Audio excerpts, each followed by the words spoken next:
Hello students, welcome to IP institute. हम लोग पढ़ रहे हैं क्लास 11 फिजिक्स और आज का हमारा टॉपिक है centre of mass for an particle system. Previous class में हम लोगों ने टू पार्टिकल सिस्टम के लिए सेंटर ऑफ मास को फाइंड आउट किया था, तो वहां से हम पहले सेंटर ऑफ मास के पोजीशन कोऑर्डिनेट का फॉर्मूला लिख लेते हैं for a two particle system. तो टू पार्टिकल सिस्टम में there are two particles m1 and m2 और उनका जो पोजीशन कोऑर्डिनेट आया for the centre of mass that is m1 r1 plus m2 r2 divide by m1 plus m2। This is for the two particle system. अगर हम three particle system की बात करें तो उस केस में क्या हो जाएगा, हम यहाँ पे प्लस कर देंगे m3 r3 divide by m1 plus m2 plus m3। अगर चार पार्टिकल्स होंगे तो उस केस में ऊपर हो जाएगा प्लस m4 r4 और नीचे हो जाएगा m1 plus m2 plus m3 plus m4 and this is how it will go on. अगर हमारे पास में n नंबर ऑफ पार्टिकल्स है किसी भी सिस्टम में तो फिर उसका सेंटर ऑफ मास कहाँ होगा और उस सेंटर ऑफ मास के पोजीशन कोऑर्डिनेट को कैसे रिप्रेजेंट करेंगे वो आज हम समझने वाले। तो देखिए, अगर मुझे r वेक्टर लिखना है तो how it will be written.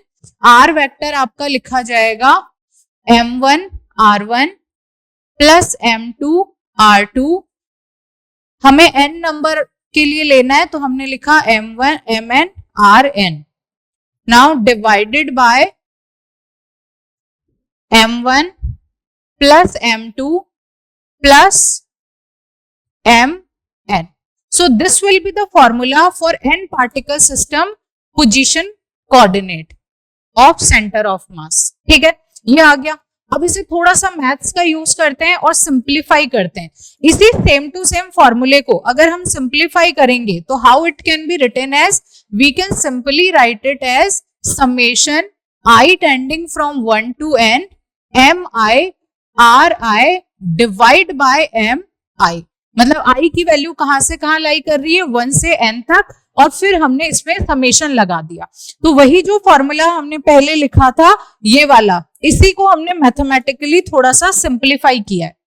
अगर मैं कहूं कि ये जो हमारे पास में नीचे जितना भी मास आया है m1 plus m2 plus mn, अगर इस टोटल मास को we can write capital M, तो उस वाले केस में क्या आ सकता है, उस केस में हमारे पास में सेंटर ऑफ मास का पोजीशन वेक्टर आ जाएगा 1 upon capital M। Capital M को हमने बाहर ले लिया, summation m i r i।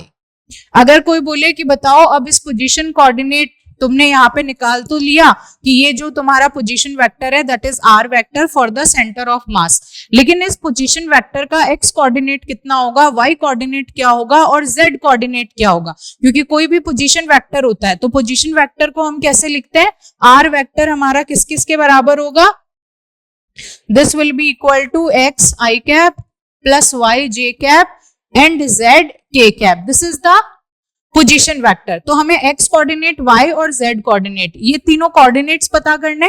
तो now let's find out the coordinates.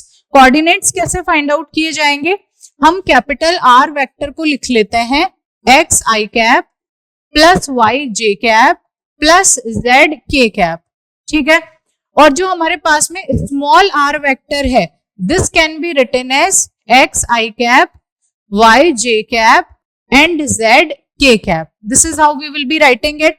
अब इसकी वैल्यू पुट कर देते हैं। When we will be putting the value तो ये कैसा हो जाएगा, x i cap plus y j cap plus z k cap, this is equal to, this will be equal to 1 by capital M summation i is equal to 1 to n m i, और r की जगह हम लिख रहे हैं x i cap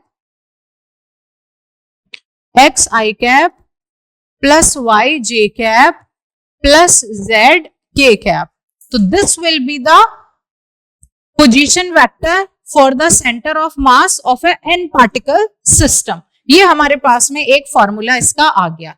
अब हमें इन coordinates को पता करना है, x, y और z कोऑर्डिनेट जो है, तो एक एक को पता करते हैं। सबसे पहले हम x कोऑर्डिनेट जो कैपिटल X है उसकी बात करते हैं। तो कैपिटल X हमारे पास आ जाएगा, capital X will be equal to 1 by m summation i is equal to 1 to n m i x i। ठीक है, ये कैपिटल X आया। सिमिलरली हम कैपिटल Y भी लिख सकते हैं। कैपिटल Y हो जाएगा 1 upon capital M summation I is equal to 1 to n and this will be MI YI। अगर हमें Z कोऑर्डिनेट चाहिए तो हम Z कोऑर्डिनेट भी लिख सकते हैं। Z कोऑर्डिनेट कितना हो जाएगा? Z will be equal to 1 upon capital M summation I is equal to 1 to n and then it will be MI ZI। ये हमारे पास में Z कोऑर्डिनेट आ गया। तो हमने X, Y और Z तीनों कोऑर्डिनेट्स को यहाँ पे लिख दिया। अगर कोई भी बॉडी है जिसके अंदर कंटिन्यूअस मास डिस्ट्रीब्यूशन है तो फिर ये X, Y और Z कोऑर्डिनेट्स हैं, इनको कैसे लिखा जाएगा तो उसको भी थोड़ा सा देखते हैं। नाउ लेट्स सी, हमारे पास X कोऑर्डिनेट कितना आया? This is equal to 1 by m summation I is equal to 1 to n xi and mi। तो पहले m को लिखते हैं और फिर x को लिखेंगे mi xi। अब जो ये m है इसकी जगह मैं लिख रही हूं डेल्टा mi। तो सिमिलरली जो y कोऑर्डिनेट होगा उसमें भी डेल्टा mi yi हो जाएगा। जो z कोऑर्डिनेट है उसके अंदर भी डेल्टा mi zi हो जाएगा। ये जो डेल्टा mi है इसको हम इंटीग्रेशन की फॉर्म में कैसे लिख सकते हैं? This can be written as summation I is equal to 1 to n delta mi into xi। ये समेशन की फॉर्म में, इंटीग्रेशन की फॉर्म में लिखा जाएगा x डॉट dm, कुछ इस तरीके से। सेम टू सेम हमारे पास में delta m i cap and y j cap कैसे लिखा जाएगा? This will B y dot dm। अब हम z वाले के लिए लिख लेते हैं I is equal to 1 to n delta mi z k cap, this is equal to z dot dm। तो ये हमने इंटीग्रेशन की फॉर्म में लिखा। अब अगर हमें पोजीशन कोऑर्डिनेट के एक्स वाई, पोजीशन वेक्टर के एक्स वाई जेड कोऑर्डिनेट्स चाहिए इंटीग्रेशन की फॉर्म में, तो वो कैसे लिखे जाएंगे? They will be written like this. X coordinate of the position vector will be 1 upon m x dot dm। y coordinate of the position vector will be 1 upon m y dot dm। Z coordinate of the position vector will be 1 upon m z dot dm. These are the three coordinates of a position vector of n particle system. तो इस तरीके से हम centre of मास के position vector को निकाल लेंगे अगर हमारे पास में x, y और z कोऑर्डिनेट प्रेजेंट है।